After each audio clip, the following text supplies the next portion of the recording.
So I'm here deep in the woods in New Hampshire in the Twombly Cemetery, and I'm with Will Twombly and Baloo Twombly.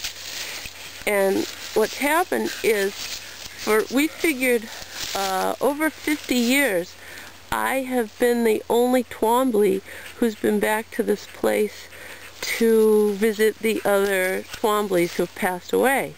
And now Will came down here and we looked at these graves, and Will found some more graves. He sort of unearthed some more stones, and I'll show you. And it's worth noting that the stones out here are from 1869, which is 200 years after Derel, Lee, and I, after our family split, and Derel Lee's family went one way and I descended from another, so there's a 200-year difference in our lineage just based on the stones out here. That's kind of cool. That is pretty cool. Our common ancestor apparently is 10 to 11 generations prior to us. Something like 1658 or thereabouts is our common ancestor. That's fascinating. It is. So we saw the graves that I showed you in the other videos, and little Ida, who wasn't even 2 years old, and how small she was, the difference between her head and her footstone. And Freddie was a little bit taller, and there's his footstone right there. Oops, there it is. So he was a little bit taller. But then Will went and moved some earth away from this stone, because I always thought maybe this was Enoch's, and even though he moved the earth away, we couldn't find any writing. But we did find where the footstone was, down here under the leaves. You won't be able to see it. We had to sort of stand on it, and all we could tell was that it is an adult. That's all we know for sure, because of the height between, or the distance between the headstone and the footstone. And then over here is another grave. And what we're assuming is, we're assuming that this whole little graveyard is full of little Twombly ancestors that have kind of lost their first names in the earth here. But we have their first names in our genealogical records. We just don't have their first names right here attached to their final resting place. We don't have the specific spot.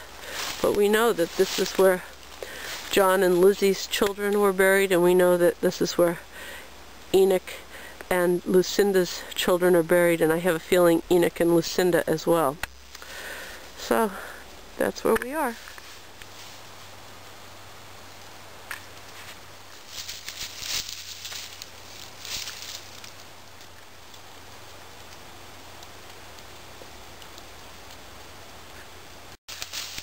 Here we are at the old Twombly, make sure you home site.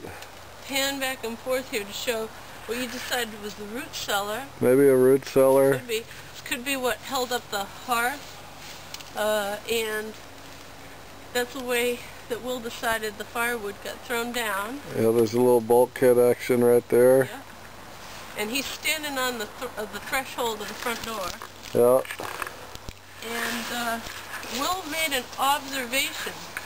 We were out in the woods, and Will came to this conclusion, and I thought it should be noted, that we looked at all this work here, and I said, and all the reward you get for all this work, all these stones taken from the fields and placed so carefully with the stones shimmed between other bigger stones to make them level, your reward is to be buried in a grave deep, deep in the woods in New Hampshire, where if your stone isn't placed exactly the right way, the elements, just by happenstance, take your name and wipe it right from the stone, almost as if you didn't exist.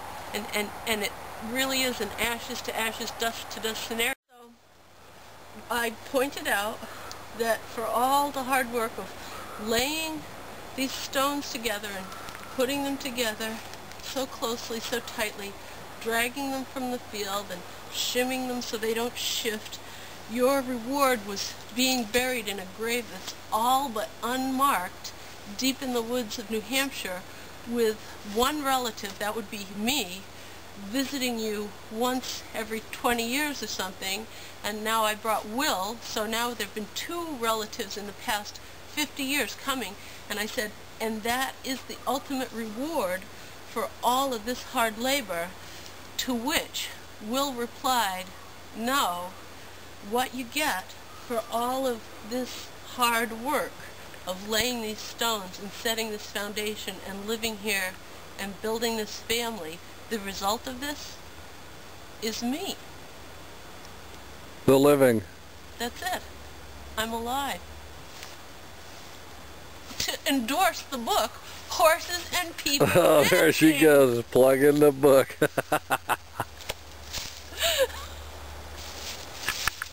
She's alive.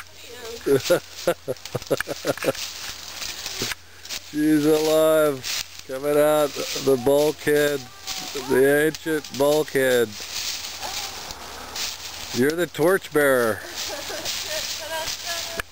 You are the representing life force of all those stone hauling ancestors. Yep, there you are. There you have it. Derel Lee Twombly. Alive. Alive and well.